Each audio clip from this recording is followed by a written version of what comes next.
Welcome to my channel. ఈరోజు మనం చేసుకోబోయే రెసిపీ మిర్చి బజ్జీ.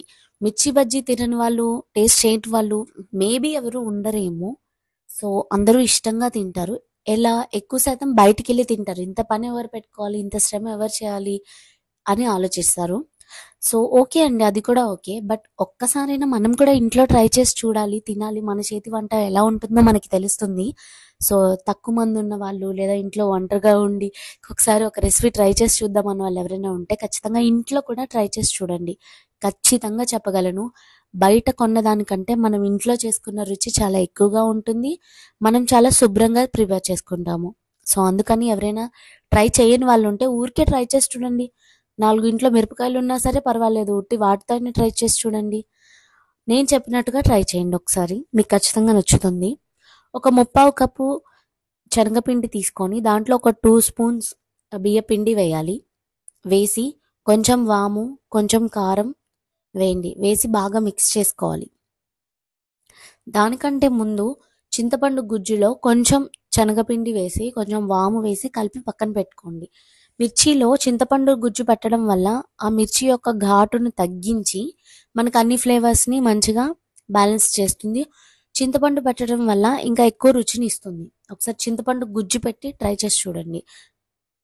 అండ్ కొంచెం ఆయిల్ వేయాలి. శనగపిండిలో వాము, ఉప్పు, కారము, కొంచెం ఆయిల్ వేసి మంచిగా మిక్స్ చేసుకోండి. లమ్స్ లేకుండా, అంటే ఉండలు లేకుండా బాగా మిక్స్ చేసుకోండి.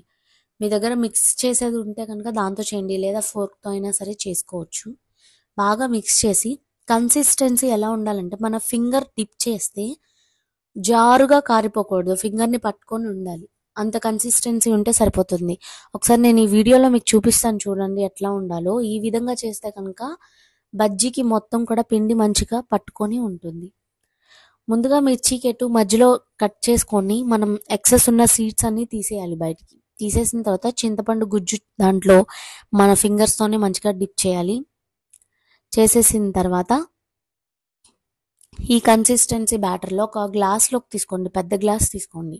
తీసుకొని గ్లాస్లో అయితే చాలా ఇంకా మంచిగా రౌండ్గా అంటుతుంది అనమాట. మనం వేయడం రాని వాళ్ళు ఎవరైనా ఉంటే, బౌల్తో వేయడం రాని వాళ్ళు ఉంటే కనుక ఖచ్చితంగా ఒక గ్లాస్లో బ్యాటర్ తీసుకొని దాంట్లో డిప్ చేసి డీప్ ఫ్రై చేసుకోండి.